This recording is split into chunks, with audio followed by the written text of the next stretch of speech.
eu já conhecia a obra de Alqueu Tavares, sabia da existência dele há muito tempo. Inclusive, ele veio assistir um concerto meu aqui em São Paulo e ficou de me dedicar a uma das obras dele lá. Era uma obra com sentido meio folclórico, tal, uma obra sinfônica. Ele ficou tão feliz. E eu fiquei mais feliz ainda e mais emocionado, porque eu achava ele um bom compositor. Mas, infelizmente, ele morreu logo em seguida, então não Então tive você teve essa um chance. contato com ele, pessoal. Tive, Assim. muito curto, mas tive, né? Agora, essa peça, esse capricho era um capricho para orquestra, que é um verdadeiro chorinho para orquestra, né? Porque é uma peça muito animada, muito difícil para ser executada, inclusive. As cordas precisam ser muito boas, porque ele escreve com muita agilidade, aquela coisa toda.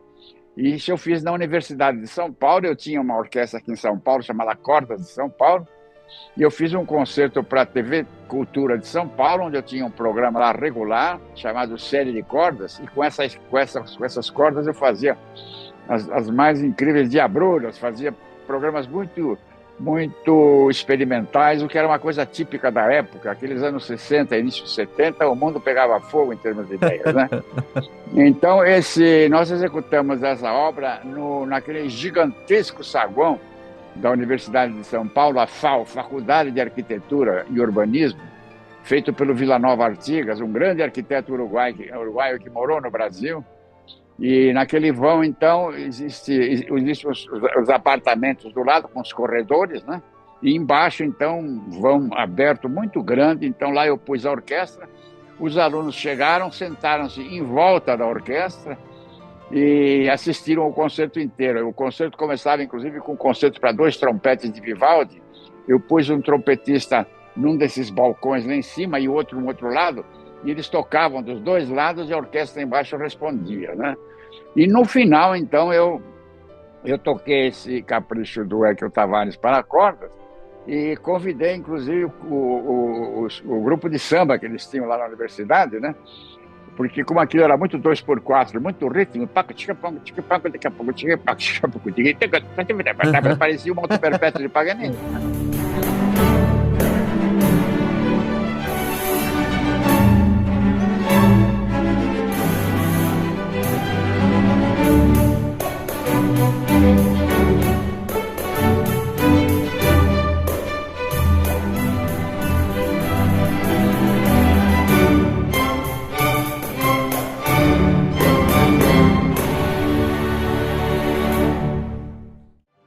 Aí os meninos entraram com a percussão. Primeiro eu toquei sozinho, depois de uma hora eu dei a entrada, eles começaram a tocar, daí eu entrei com a orquestra em cima.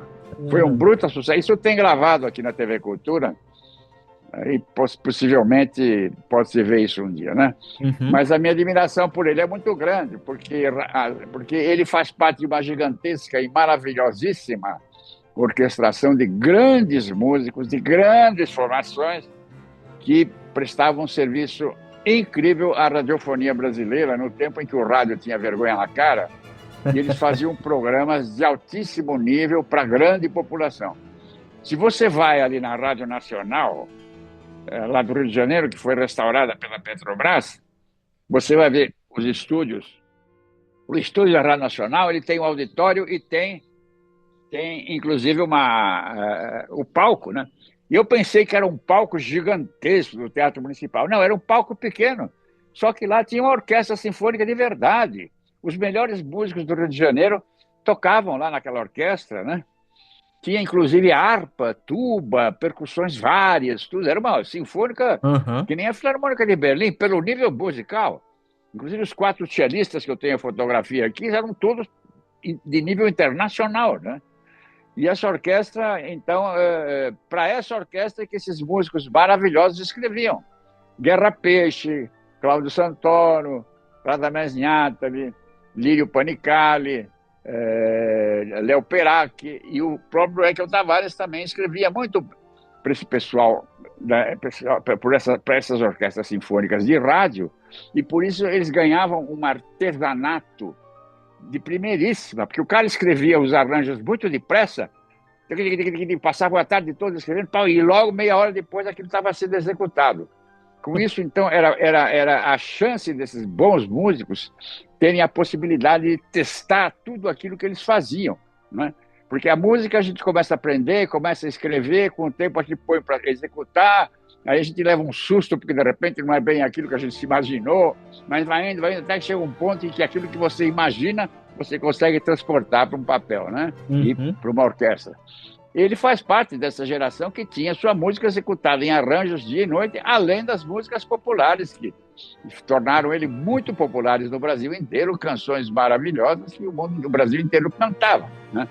Mas o mais importante era esse exercício artesanal que ele fazia com as orquestras das rádios, com os melhores músicos do mundo, tocando à disposição dele. Por isso, então,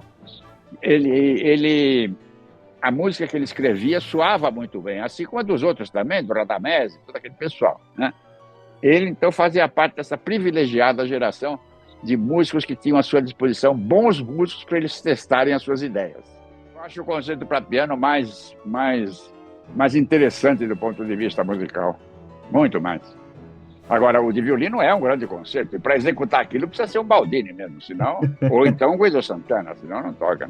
É muito bonito o concerto, mas o para piano ele é mais diversificado de ideias, Aham. tem mais provocações da cultura popular brasileira, né?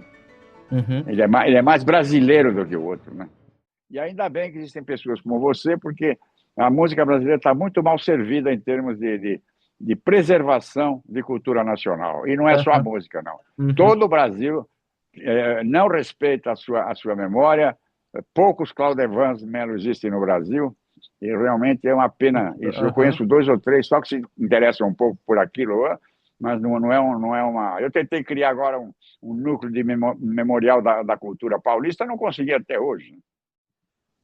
É que o Tavares foi um desses grandes compositores brasileiros que vieram de uma música popular e transformaram não só a música popular numa coisa digna, com seus arranjos maravilhosos, como aproveitaram a experiência da música popular para fazer uma música de concertos de altíssima qualidade e com altíssimo nível artesanal, ou seja, muito bem escritas, né?